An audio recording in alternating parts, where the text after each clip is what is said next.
You might have thought it was a best of one in the After Hours Gaming League, but that would be a silly thought indeed. It is a best of five in the playoff showdown between National Instruments and Team Palantir. Team Palantir begins with an absolutely incredible start, but will they be a hair?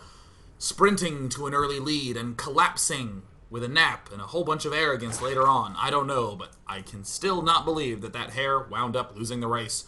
In the top right corner, the team that is currently down 0-1 with their representative Straylight heading out to the field. It is the Blue Zerg from National Instruments. Clap, clap, clap, clap, clap, clap, clap, clap. And down in the bottom left from Team Palantir, it is China Derp. Or, as he goes by, Chi! Clap, clap, clap, clap, clap, clap, clap. Now, it is going to be a Terran versus Zerg on Daybreak, which, unlike a Zerg versus Protoss in Wings of Liberty on Daybreak that can be casted blindfolded, the Zerg versus Terran matchup in Heart of the Swarm has a whole lot of variety that includes Zergs getting pissed off to Hellbat drops and Terrans getting pissed off that their alleged imbalanced Hellbat drops didn't win the game immediately. Indeed, logic, foresight, and general good control and macro are all essential pieces to winning in a game that's actually hard. If you want to have an Imba build order, go play Tic-Tac-Toe. So it looks like Paul Chi, ooh, from Team Palantir, ooh, with his pal. Are you kidding me? You know, it's like those people that got the really early domain names where it's like www.phil.com and you're just blown away. Team Palantir has pal. They have the pal tag. Like, hey, be a pal. That's incredible. I tried to ask for the 9 tag for Team 9, and they were like, it needs to be 2 characters. And I was like, just increase the font size on the 9! Spawning pool now going down for Straylight. Barracks also going down. Chi, with the early geyser, could potentially be doing a Reaper, or as Reddit would say, likely going for Hellbats. Nerf the game, please. Also, if anyone has a beta key, I'd love one because I've never ever played StarCraft. Now, Straylight is going to be doing a very standard play with a very semi-standard early extractor. This early extractor will permit him to get the early Zergling speed, could be doing a tech up to fast layer, as we saw in Day 9 Daily number 561, where allegedly you learn to be a better gamer, but let's be honest, that Day 9 fellow talks way too much. He needs to stop pointing the camera at his face. Get in the game, man. Looks like Chi, aka China Dirt, moving up to the top right, is in fact spotting. Hatchery going down. Double Queen in production. Now, one thing that is particularly notable is that these forward watchtowers absolutely critical for both races. In particular, the Zerg player who wants to maintain control of this watchtower will allow him to see if there's anything ominous coming out, but will also give him some critical reads if his opponent is going for some sort of Hellion opening. Now, China Derp is in fact not going for that because we see a Reaper, and it looks like Zerg's well aware of that. Even though the Reapers are fast, pretty much untouchable, it is like if the Flash's only weapon was a recorder, as in one of those flutes that they let you play in 3rd grade. That is about as intimidating as a Reaper. Very fast, very flashy, very bad. So there we see the reactor going down. It's going to be a transition into what could very well be somewhat of a standard Hellion procedure. I'm really looking, though, what's going to be the use for this very, very fast refinery?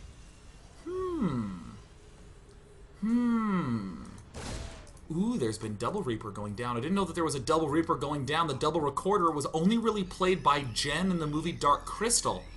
Very excellent use of woodwind instrument for harassment. It's good old Jim Henson humor. The standard transition looks like it will be Hellion, and subsequently... Oh, this bad boy is gonna be going for a little bit of mech play.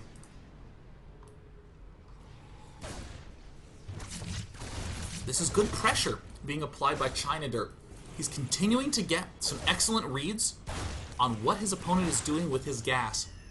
No Zergling speed yet. The second Queen would imply that there's a plan to take an early 3rd base, and given that we see no gas, also, it looks like Straylight is in fact taking a 3rd base. He's having trouble with these annoying Reapers. Oh, these problematic, painful, brutal Reapers. But will it be enough? Widow Mines, really? Wait, he's not going Blue Flame Hellion. Is he going for the drill? I have no idea what he's doing. Ladies and gentlemen, a clue I do not have. I am not in a clue field covered with clue juice. I could not tell you what is on me right now. Orbital command floating, but I'm curious what's going to be going on at this tech lab. We see some Hellions are being produced. The Reapers work very well in conjunction with Widow Mines because the Widow Mines help. Well, ordinarily they do. The Reapers can get excellent map control. You can get the Widow Mines exactly where you want to be. But it looks like, wow, this is going to be a really aggressive play out of China Dirt. Now holding the third base. Meanwhile, up in Camp Zerg, he's like, who needs bases when I can take geysers and tech eventually? We'll find out what that eventual tech will be. Roach Warren going down. 1-1 Evo Chambers likely to follow.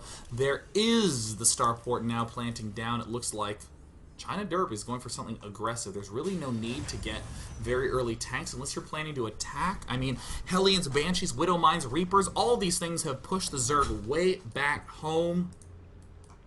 Nothing else to do. Curious if it's going to be +1 melee or +1 ranged attack. This is going to be a considerable switcheroo-ha in strats. Oh my gosh, Chi! Oh, manages to get out. Yeah, continuing to hold strong. And now it looks like the Hellions will be advancing forward. Will they become Hellbats? Is there even an armory in production? No. Imbalance is being avoided thus far by Chi. He has a single siege tank up, but still I'm not convinced that he really needs that. There's going to be quite a bit of roaches coming out. Zerglings try to surround, but most of them are just on fire. Look at that micro and the units lost tab. We see pain. Poor Zerg. National Instruments Straylight on the verge of bringing his team to an 0-2. Completely not true at all, as it is even at 73-71, but let's be honest, that's how we casters portray it sometimes. Oh, a clutch move from National Instruments. Pulls out one of those TI-86s and presses the boss button, and it says, sorry, could not convert to Radiance. Now we see that China Dirt tries to control the watchtower, but it's very hard to control a watchtower when there's acid on your face. Just ask the hero from Darkman. Paul Chi trying to do his best to continue to up this tank count. This is very aggressive tank production. Again, would not want to see any more tanks unless there is an attack plan, but speaking of planned attacks,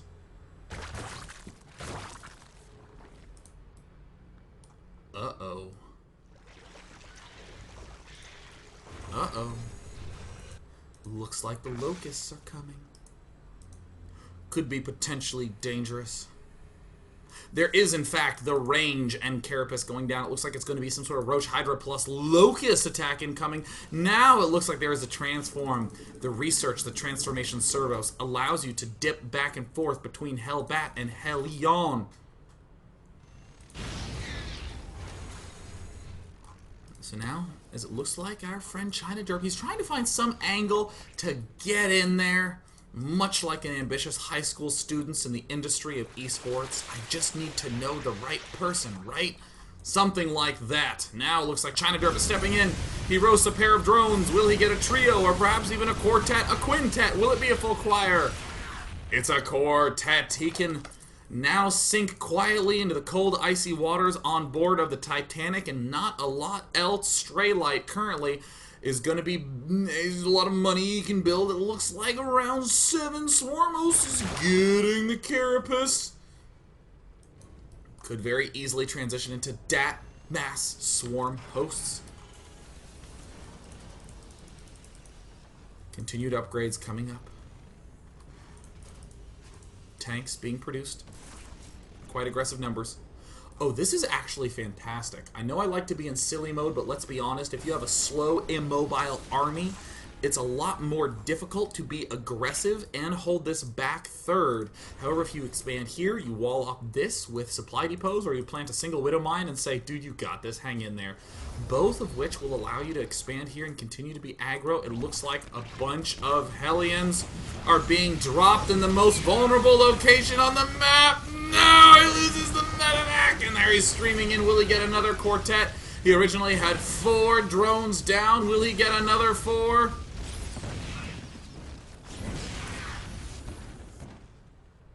Got one. In the meantime, it looks like China Derp continuing to maintain that macro advantage. 63 workers to 60, and of course, with those blessed mules, has oh so much income. But it looks like there's the famous Zerg strategy of I'm going to start building swarm hosts, and this is Heart of the Swarm, so I have no clue what I'm doing. So I'm only going to make swarm hosts now that I can start building them. So, Straylight, it looks like, has already declared exactly what he's doing. It's a completely understandable build order. It's just like the build order I execute when I watch the first episode of a new season of 24. Just one, I say. What do you mean you have the full season, Netflix? Well, I guess I don't need a weekend. Looks like we have the Roach in position to deny the expansion, but the only thing he'll deny is his chance to get a college diploma, as he's now a pile of ash and deadness on the ground.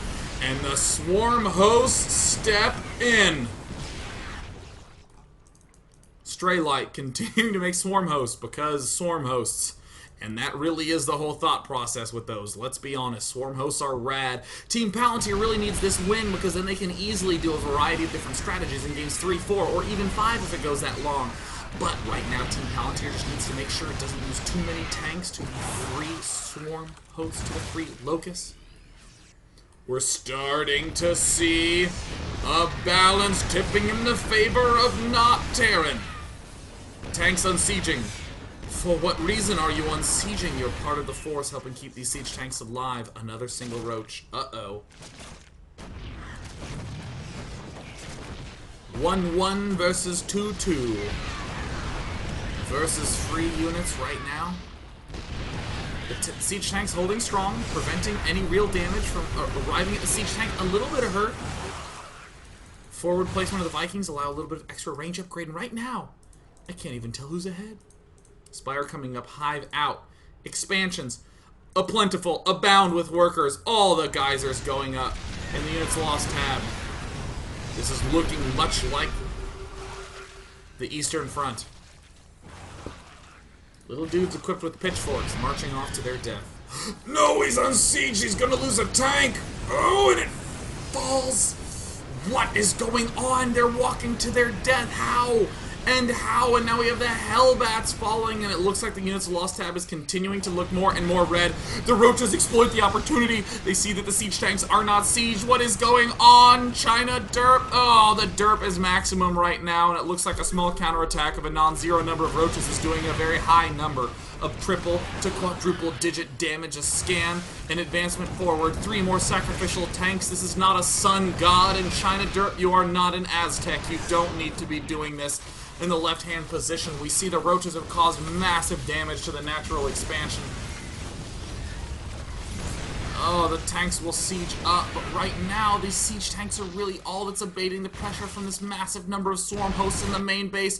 No greater spire has gone down, but no doubt that will go down eventually. Roach bits scatter the front. Tank bits scatter the other front. Look, there's 2 fronts in this game. Just back off. Oh no, and the forward base is not a planetary! Ah! Oh, this means that right now National Instruments is looking well poised. Straylight continues to advance forward with those free units, setting 1 rally point one time very long ago, getting infinite profit. It's like one of those promised ad revenues GeoCities scams, except this time, it's for real. 3 units, free damage, no risk. All the swarm hosts stay all the way at the back side, continuing to puke out the locusts. And they don't make a beautiful song as they do in the Kansas City summers. All the corruptors now advancing forward, picking off Vikings, medevacs, and the hope for China Derp. China Derp building more command centers, trying to look boss. But does he have all his geysers saturated? 2 in these geysers, 1 in this one in the main base. Does have 3 and 3, but needs to have a lot more gas to be able to continue the production of these gas-heavy units. He's begun to throw in Thors. Oh my god. A very near baker's dozen of Broodlords coming out. And Broodlord Swarm Host. What happens when your opponent is going Broodlord Swarm Host? What do you do? How do you counter it when your opponent is making everything? 11 Broodlords hatch. 11 Broodlords advance. An expansion now down for Straylight on the bottom left. An attempted expansion by Chi, but he can't land on flat ground that's purple because design. And now Straylight free units coupled with other free units leads to the death of costly units. In the Units Lost tab, the whole story tells the tale. Things looking very poor right now for China Derp as Hydra Speed is being researched in conjunction with the attack level 1 for melee. Roaches stepping in, complete and utter domination by Straylight. He's stepping forward with more swarm hosts, another round of locusts to reinforce this army of doom, an army of death, an army of sadness.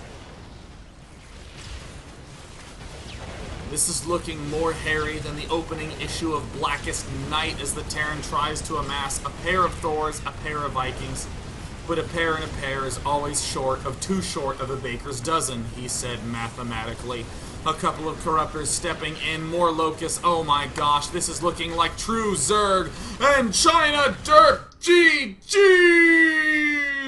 That does mean that right now National Instruments has tied up the series, and it means that it's time for Sergeant York from National Instruments to go up to XCal to see who will take the lead in game number 3. This is the After Hours Gaming League Playoff Showdown. Whoever wins advances to the playoffs. Whoever loses cries. Stay tuned for game number 3.